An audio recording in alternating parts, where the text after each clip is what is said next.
Di seseorang itu kalau sudah mendapatkan ketenangan dalam imannya, diberi petunjuk. Dan kalau sudah diberi, Allah nggak nanggung, kasih lagi, kasih lagi, kasih lagi. Karena apa? Karena sudah paham menggunakan harta itu. Seperti apa mesti di-manage? Kemana harus disalurkan? Bagaimana diterimanya? Kalau seorang hamba sudah benar imannya dan merasakan kenikmatan ini, wahum muhtadun, maka passion apapun yang ia pilih selama hidupnya diberikan petunjuk oleh Allah untuk bagaimana mengelolanya supaya baik dunianya dan mulia akhiratnya. Jadi hartanya itu seakan-akan unlimited, gak ada batasnya.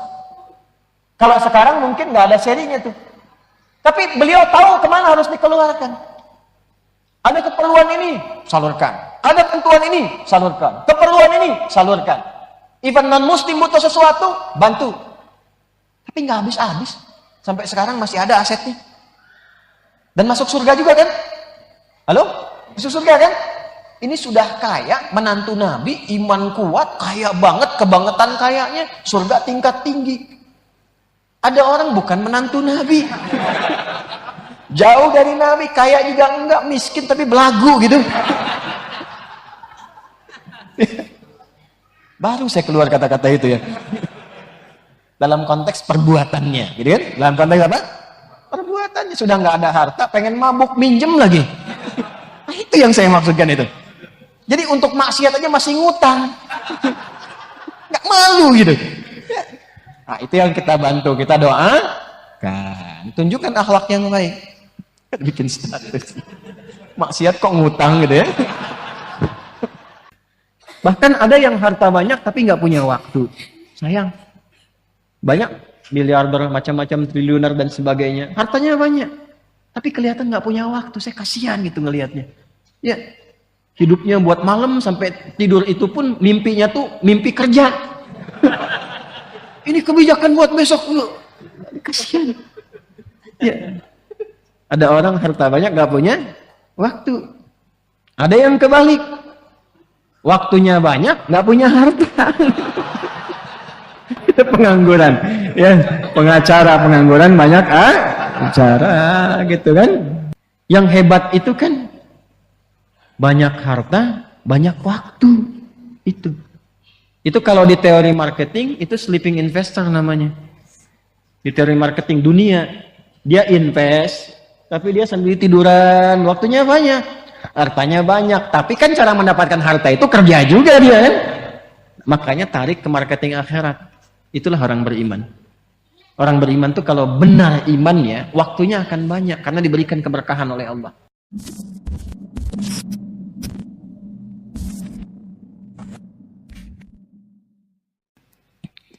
Kita akan lanjutkan bahasan kita. Insan beriman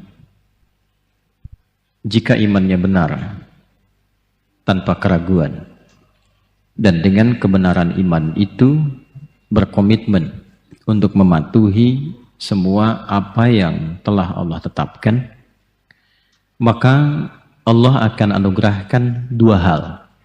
Yang pertama kali diberikan kepada insan beriman itu. Ingat ya? Jadi yang pertama diberikan kepada insan beriman, kalau imannya benar. Dan bisa diuji kebenaran iman itu dengan komitmen mematuhi apa yang telah Allah tetapkan. Di saat Allah perintahkan, kerjakan, dia lakukan. Tinggalkan, dia tinggalkan. Apapun itu. Apakah sifatnya ritual? Ritual itu seperti sholat. Hayya 'alas shalah, sholat dia. Tiba Ramadan, ya ayyuhalladzina amanu kutiba 'alaikumus shiyam. Puasa, dia puasa. Ataupun amalan sosial. Baik yang terkait dengan orang tua, hormati orang tuamu, sayangi mereka, hormati tetangga, kemudian dan sebagainya, berbagi dan seterusnya. Tinggalkan maksiat, jauhi zina, dia tinggalkan. If'al wa la taf'al, kerjakan, jauhi. Maka orang-orang semacam ini akan diberikan oleh Allah yang pertama kali dalam hidupnya itu dua hal. Dan tolong ingat dua hal ini ya. Jadi kalau sudah mendapatkan itu, jaga betul. Karena itu akan menjadi pengantar pada kebaikan berikutnya. Rumusnya ditemukan di Quran surah ke-6. Al-An'am ayat 82. Ingat ilmu ini ilmu yang sangat mahal. Yang ini. Dan sangat berharga. Dan Kadang ada orang menghabiskan waktunya dalam hidup untuk mendapatkan dua hal ini. Karena ini pengakuan langsung dari Allah Subhanahu wa ta'ala, penetapan langsung. Sudah. Alladzina amanu. Ada ayat nih, Quran surah ke-6 Al-An'am ayat 82. Ayat 82. Alladzina amanu wa lam yalbisu imanahum bizulmin. Ulaika lahumul amnu wa hum muhtadun. Ayatnya. Nanti kalau ngaji berikutnya bawa minimal ada aplikasi Quran ya, install supaya cepat nyambungnya. Lagi-lagi pakai alladzina, perhatikan. Alladzina amanu. Dan orang-orang yang memutuskan untuk berkomitmen beriman itu. Di amanu jama' dari kata amana, memutuskan untuk mengambil itu. Kalau sudah melekat kepada diri dan dipraktekkan dalam bentuk perilaku, maka berubah menjadi kata benda, isim fa'il. Dari amana jadi mukmin. Ingat ya? Jamaknya mukminun. Perbedaannya begini. Jadi kalau masih berbentuk kata kerja, ini. Dibentuk jamak dari kata amana. Pernah saya uraikan waktu di Kemang gitu ya. Amanah, ini kata kerja. Kata kerja itu kan menunjukkan pekerjaan ya. Di pekerjaan adalah aktivitas kita yang langsung mengambil iman itu dan diputuskan untuk memeluknya. Ambil iman, lekatkan pada diri kita. Pekerjaannya itu disebut dengan amanah. Kalau iman itu kemudian membimbing kita untuk berperilaku yang dibimbing oleh iman itu, nanti kita akan tunjukkan, ya, kita akan jelaskan. Ada orang-orang nanti yang ketika bersikap, dia mengikuti tuntunan imannya. Dibimbing oleh imannya. Dan itu nanti akan ada getarannya, berbeda dengan getaran biasa. Ya, paling gampangnya begini, kalau mau ngecek tentang getaran iman itu, setiap waktu sholat. Itu rumusnya ditemukan di Quran surah 8 ayat kedua. Ya, Quran surah ke-8 ayat 2. Al-Anfal ayat kedua. Itu rumus untuk mengecek getaran iman. Innamal mu'minuna alladzina idza dzukirallahu wajilat qulubuhum wa idza tuliyat 'alaihim ayatuhu zadatuhum imana wa 'ala rabbihim yatawakkalun. Sungguh insan beriman, pemilik iman itu bisa diuji. Bagaimana cara mengetahui ada iman dalam diri? Salah satunya kata Al-Qur'an, perhatikan. Idza dzukirallahu, kalau disebutkan nama Allah, wajilat qulubuhum. Ada konfirmasi dalam hatinya, ada getaran. Kapan disebutkan nama Allah? Saat azan. Makanya dalam setiap pergantian waktu setiap hari, subuh ke siang ada zuhur, ada asar ke sore, ada maghrib, ada isya, disebutkan nama Allah kan? Diperdengarkan ke telinga ya. Telinga itu bahasa Arabnya udhun. Jamaknya azan. Karena itu azan kenapa disebut dengan panggilan? Karena suaranya sampai ke pendengaran, ke telinga. Ya, didengar. Kenapa azan disebut dengan azan? Karena diperdengarkan pada orang-orang yang masih punya pendengaran. Yang mau mendengar. Karena itu lafaz azan menjadi lafaz satu-satunya. Boleh jadi dikatakan demikian. Menjadi lafaz satu-satunya yang terus diperdengarkan setiap 24 jam dalam sehari. Di muka bumi bergantian. Makanya kalau antum lihat jadwal azan itu, ya, yang disebut jadwal sholat kan dibuka dengan azan kan? Itu kan beda-beda ya setiap kota. Selang 1 menit azan, azan, azan, azan. Dan di sini aja bisa bersautan. Ya, itu di Al-Azhar Allahu Akbar, Allahu Akbar. Sampai Allahu Akbar, sini azan. Allahu Akbar, Allahu Akbar. Sambut Baitur Rahim, sambut Al-Ikhlas, sambut Al-Hikmah. Itu 24 jam semuka bumi. Itu tanda langsung dari Allah. Kalau sudah diberikan tanda begitu, apa masih belum beriman juga? Ya kan? Di mana ada lafaz diperdengarkan tiap hari 24 jam semuka bumi. Dan lafaznya sama. Nggak ada adzan Bekasi beda misalnya dengan Sukabumi. Allahu Akbar, Allahu Akbar, Allahu Agung, Allahu Agung. Jakarta, Tuhan gua gede, Tuhan gua gede. Nggak ada kan? Semua sama kan? Siapa yang mengajarkan lafaz itu? Mau di Arab, di Afrika, di Amerika, di Asia, di Jepang, di Meksiko, di Brazil, di Chicago, di Chicago, di Singapura, di Singaparna. Semua sama lafaznya kan? Nggak ada perbedaan. Apa belum cukup untuk menjadi tanda kebenaran Islam? Ya. Di mana ada lafaz seperti itu? Dan menariknya ketika itu dikumandangkan, Allahu Akbar, terasa nggak getaran dalam hati kita itu? Terasa nggak? Ada getaran terpanggil kan dengan sendirinya? Nah, itulah iman. Itulah iman. Nah, itu mesti dicek karena nanti Nabi mengisyaratkan, yusbihu mu'mina wa yumsi kafira. Ada orang paginya getarannya kuat, sorenya ada yang bisa hilang itu. Ya, aku mencintaimu. Dengan cinta bukan hanya dibawa kabur anaknya, dibawa kabur imannya gitu. Hilang tuh. Ada yang dengan harta hilang iman, dengan kedudukan hilang iman. Itu nyata. Ada yang sore beriman, subuhnya bisa hilang. Ya, maka itu konfirmasikan dalam jiwa kita, setiap kali mendengarkan itu cek. Dan nanti getarannya itu akan terasa apakah lemah, sedang atau kuat. Sedang itu gini, sedang itu standar. Ya, standar itu kalau adzan dikumandangkan ingat itu standar. Allahu Akbar, Allahu Akbar. Ingat ya Allah sudah adzan itu iman standar. Ingat tuh, standar. Bukan kuat, iman standar. Kerja masuk jam 7, datang jam 7. Standar tidak? Standar. Anda datang jam 5, hebat namanya. Teladan, nyapu, buka pintu, ya, ngecek. Hebat namanya. Ya. Nah, ada orang dipanggil. Sekarang kan 4.15 lah ya, rata-rata subuhnya itu. Kurang lebih rata-rata. 4.15. Ya, 4.17. Berapa lagi? Terjadi perbedaan pendapat tentang waktu sholat subuh. 14. Ini menunjukkan bahwa Anda datang dari kota yang berbeda-beda. Nggak semua dari tempat yang sama kan? Ambil pertengahan. 4.15. Allahu Akbar, Allahu Akbar. Bangun. Ya Allah sudah adzan. Pas 4.15. Siap-siap wudhu. Maka imannya iman standar. Ada yang bangun jam 2? Ada. Ada. Bahkan ada orang yang baru isya sudah nunggu subuh. Ada yang gitu. Ada. Jangan main-main. Ada orang 40 tahun nggak pernah batal wudunya dari isya sampai ke subuh. Nggak pernah batal. Imam Abu Hanifah namanya. An-Nu'man. Mau antum begitu? Nggak batal wudunya. Dari isya sampai ke subuh. Ada orang yang jam 2 sudah bangun. Jam 3 sudah bangun. Setengah 4 sudah bangun. Padahal belum dipanggil.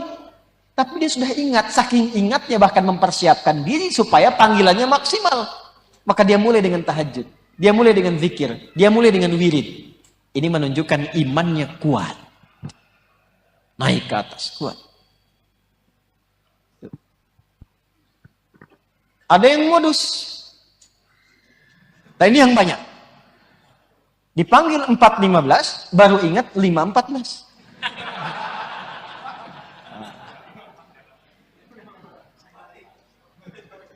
Ini baru ingat. Modusnya kan kecapean, gitu kan? Kesiangan. Baik ya? Halo? Jelas ya? Kenapa ada orang lain lebih berat pekerjaannya, dia bisa bangun lebih awal? Anda yang ringan mengatakan, capek, lelah. Apa yang membuat Anda lelah dalam urusan dunia sehingga lupa dengan akhirat? Bukankah Anda ingin nyaman dihisab di akhirat? Maka lelahlah di dunia dan nikmatlah di akhirat.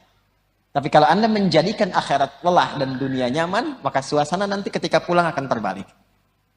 Ya, kita harus balik dunia dengan akhirat karena nggak akan sama, tapi akan beriringan sepanjang kita mengejar akhirat.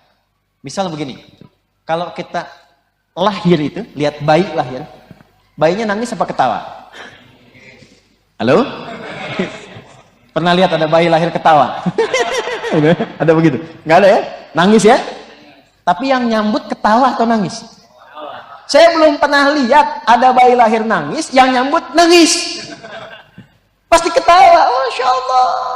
Ada air mata pun ibunya, bapaknya haru kan? Tapi senyum bahagia, riang, ketawa. Itulah dunia. Tapi kan kalau pulang menujunya kan ke akhirat kan? Ke akhirat kan? Perhatikan. Pulanglah Anda dalam keadaan tertawa dan orang lain yang menatap Anda menangis. Itulah akhirat. Jadi biarkan kita lahir dengan menangis, orang tersenyum, dan jadikan diri kita pulang dengan tersenyum dan orang lain menangisi kepergian kita dengan kemuliaan. Catat, jadikan status. Apa di sini? Nah ini konfirmasi iman. Ya, Quran surah ke-8 di ayat kedua. Quran surah ke-6 ayat 82. Quran surah ke-6 Al-An'am ayat 82. Diawali dengan kalimat yang sama. Alladzina amanu. Ketika digunakan kata alladzina di sini memberikan kesan bahwa Allah itu sangat konsisten dalam kebaikan dan melebihi semua apa yang digambarkan makhluk. Tinggi. Jadi tetap di sini pun diberi kesempatan yang serupa. Siapapun boleh beriman. Ya, anak kecil, orang dewasa, tua, muda, laki-laki, perempuan. Tapi tak peduli dalam strata sosialnya disebut kaya, cukup, tinggi, rendah, dan sebagainya. Semua punya kesempatan yang sama untuk menjadi insan yang paripurna. Walam yalbisu imanahum bizulmin. Dan dia tidak mengotori imannya dengan keburukan. Tadi yang saya katakan. Ya, imannya mendorong dia untuk berbuat baik. Jangan dikotori, dicampuri dengan syirik misalnya, dengan perbuatan yang bisa merusak, maksiat dan sebagainya. Maka apa yang terjadi? Kalau benar komitmennya, ada kepatuhan dalam dirinya untuk menaati imannya. Kepatuhan itu yang disebut dengan muslim. Muslim. Dari kata aslama yuslimu muslim. Muslim itu artinya tunduk, patuh. Tunduk, patuh. Muslim itu netral, mencakup laki-laki dan perempuan. Tapi kalau ingin dispesifikasikan dengan gender, tambahkan tak di ujungnya untuk membedakan dengan perempuan. Misalnya muslim, laki-laki, tambah tak di ujungnya untuk perempuan. Muslimah. Mukmin, laki-laki. Perempuan, mukminah. Soim, laki-laki. Perempuan, nah itu dia ya. Tinggal tambah tak di ujungnya.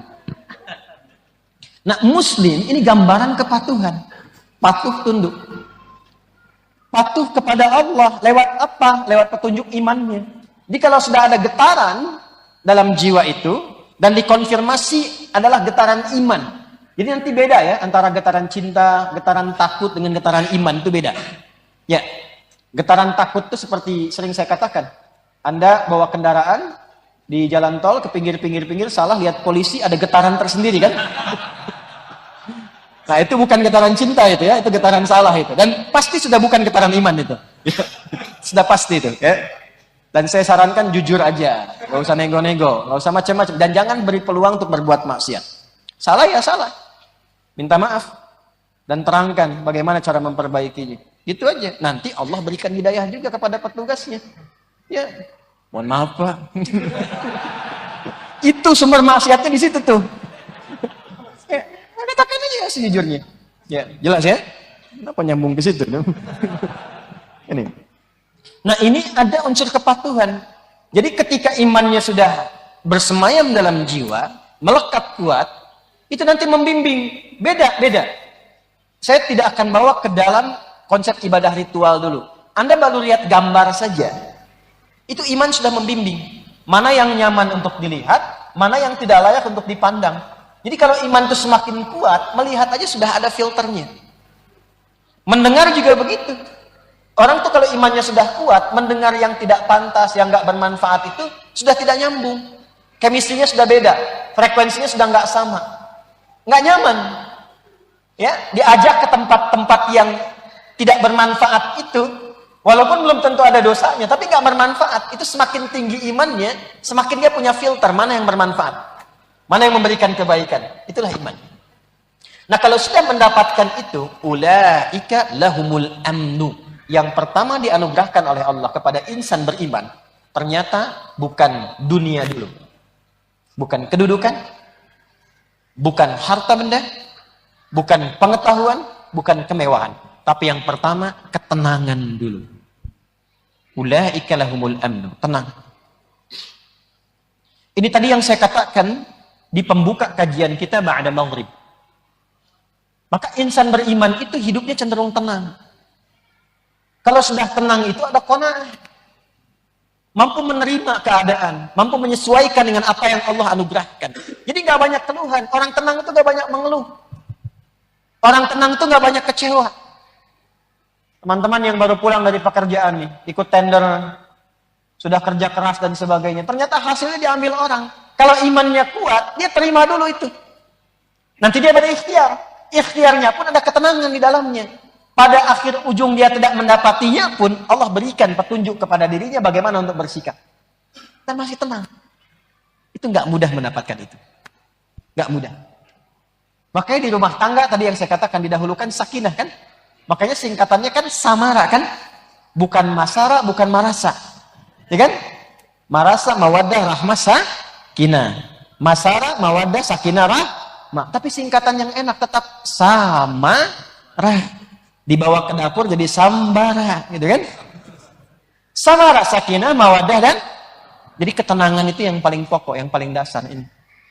Baru setelah itu, wahum muhtadun. Diberi petunjuk oleh Allah untuk mendapatkan solusi dari setiap kesulitan yang ia alami. Ini selalu mendapatkan petunjuk. Solusi. Wah, ini kalau sudah begini enak hidup kita. Ini umum bentuknya. Dan ini nggak nanggung. Semakin kuat imannya, semakin tidak nanggung pemberian Allah. Contoh begini. Hidayah itu jangan diartikan selalu untuk mendapatkan kekuatan untuk masuk Islam. Atau berislam dalam konteks ibadah ritual. Tidak. Jangan dibatasi di situ. Hidayah itu bisa Allah berikan kepada seorang hamba untuk mengelola nikmat yang Allah titipkan kepadanya. Contoh. Kenal Utsman bin Affan? Bagus. Abdurrahman bin Auf? Lantas siapa yang Anda kenal? Doraemon, Pokemon, Dragon Ball. Kenali. Tak kenal maka ta'aruf. Tak kenal maka tak sayang. Ya, kenal itu tidak harus selalu karena Anda kenal isi tetangga tidak harus menyayanginya. Paham? Tak kenal maka ta'aruf. Kenali. Nah, kenapa jadi ke situ? Antum sih kata-kata itu. Woi, sampai mana tadi kita itu? Balik sini. Balik sini, kembali. Maka kenali Utsman bin Affan radhiyallahu taala anhu. Bagaimana tingkat keimanannya kepada Allah, keyakinannya, ketawaduannya. Bahkan Utsman itu malu kalau terfikir berbuat maksiat, malu. Sampai malaikat pun malu ketemu Utsman. Saking solehnya. Di setiap sahabat tuh punya kemuliaannya sendiri. Malu. Dan banyak kisahnya yang viral dalam hadis-hadis sahih. Makanya sehari biasakan baca satu hadis. Baca aja. Hadis kan tidak harus dihafal. Hadis tidak harus dihafal. Dan hadis itu boleh dipahami dengan makna. Kalau Quran harus dengan lafadznya. Tapi hadis boleh dipahami dengan makna. Anda ingin belajar tentang bisnis, keluarkan hadis-hadis tentang bisnis. Hadis-hadis tentang rumah tangga. Ambil satu aja setiap hari. Satu baca sampai paham. Utsman itu luar biasa. Nah, apa yang ingin saya katakan? Utsman itu tingkat keimanannya sangat kuat. Dekat dengan Allah. Orangnya tenang. Itu mau meninggalnya itu. Sampai datang ke rumahnya kriminal itu yang datang. Dan mengeksekusi sesuai dengan ajalnya. Dan itu baru baca Quran. Dan itu sedang puasa. Sedang puasa. Dan kita sudah mengenal bahwa Utsman di antara orang yang tersukses di zamannya, bahkan kekayaannya sangat luar biasa. Saya kemarin menunaikan umrah, itu sudah berdiri hotelnya atas nama Utsman bin Affan. Hotel wakaf Utsman bin Affan. Sampai sekarang masih dirasakan energi kemuliaannya. Hasil dari hartanya itu. Termasuk orang paling kaya yang hidup di zamannya. Paling kaya. Tahukah Anda? Sekaya-kayanya Utsman, termasuk Abdurrahman bin Auf, Tamim Ad-Dari, itu disebutkan oleh Imam An-Nawawi dalam kitabnya At-Tibyan. Fi Adab Hamalatil Quran, masih sempat tahajud. Setiap malamnya masih sempat tahajud sampai khatam Al-Quran. Jangan tanya bagaimana caranya, karena orang soleh itu diberkahi. Bukan hanya dalam hartanya, tapi dalam waktunya. Tahu Ashabul Kahf? Tidurnya kayak sehari kan? Padahal sudah 309 tahun kan? Mudah bagi Allah memberikan keberkahan. Jadi ketika seseorang diberikan berkah dalam waktunya, kadang tidur 5 menit tapi deep sleep rasanya seperti 3 jam, 2 jam. Ya, Utsman bin Affan. Apa yang Allah titipkan kepada beliau? Di antaranya harta. Di seseorang itu kalau sudah mendapatkan ketenangan dalam imannya, diberi petunjuk. Dan kalau sudah diberi, Allah nggak nanggung. Kasih lagi, kasih lagi, kasih lagi. Karena apa? Karena sudah paham menggunakan harta itu. Seperti apa mesti di-manage? Kemana harus disalurkan? Bagaimana diterimanya? Kalau seorang hamba sudah benar imannya dan merasakan kenikmatan ini, wahum muhtadun, maka passion apapun yang ia pilih selama hidupnya diberikan petunjuk oleh Allah untuk bagaimana mengelolanya supaya baik dunianya dan mulia akhiratnya. Jadi hartanya itu seakan-akan unlimited, gak ada batasnya. Kalau sekarang mungkin gak ada serinya tuh. Tapi beliau tahu kemana harus dikeluarkan. Ada keperluan ini, salurkan. Ada bantuan ini, salurkan. Keperluan ini, salurkan. Even non-muslim butuh sesuatu, bantu. Tapi nggak habis-habis. Sampai sekarang masih ada asetnya. Dan masuk surga juga kan? Halo? Masuk surga kan? Ini sudah kaya, menantu Nabi, iman kuat, kaya banget, kebangetan kayanya, surga tingkat tinggi. Ada orang bukan menantu Nabi. Jauh dari Nabi, kaya juga enggak, miskin tapi belagu gitu. Baru saya keluar kata-kata itu ya. Dalam konteks perbuatannya, gitu kan? Dalam konteks apa? Perbuatannya. Sudah nggak ada harta, pengen mabuk, minjem lagi. Nah, itu yang saya maksudkan itu. Jadi untuk maksiat aja masih ngutang. Nggak malu gitu. Nah, itu yang kita bantu, kita doakan. Tunjukkan akhlak yang baik. Bikin status. Maksiat kok ngutang gitu ya. Nah ini. Jadi isi dulu dengan iman. Ini kalau sudah beriman itu, tinggal nanti pilih mau jadi apa. Di jabatan, bagus. Orang itu kalau sudah beriman, jabatannya digunakan untuk maslahat. Pasti semua kebijakannya baik. Pasti itu. Lihat misalnya, Amr bin As melakukan ekspedisi dari Afrika Utara, Mesir, Libya, Tunisia, Aljazair, Maroko, sampai ke Syam, ke Syria. Itu setiap yang dilewatin di situ. Jadi Muslim beriman, makmur tempatnya. Berubah makmur. Makanya dalam Islam, datang ke setiap tempat itu membuka semua nilai kebaikan. Membuka segala yang baik itu disebut dengan Fatah namanya. Fatah. Allah disebut dengan Fatah. Inna fatahna laka fatham mubina. Surah Al-Fatah. Nah itu spiritnya begini. Spiritnya bagi setiap umat Islam. Kenapa datang ke setiap tempat itu Islam tidak mengenal ekspansi. Nggak ada penjajahan di Islam. Yang ada itu membuka semua nilai-nilai kebaikan. Makanya orang Islam datang kemanapun pasti tempatnya jadi baik. Andalusia di Iberia itu dulu tertinggal, nggak punya peradaban. Kapan menjadi maju dan jadi mercusuarnya di Eropa sampai punya peradaban dan sekarang masih bisa disaksikan peninggalannya.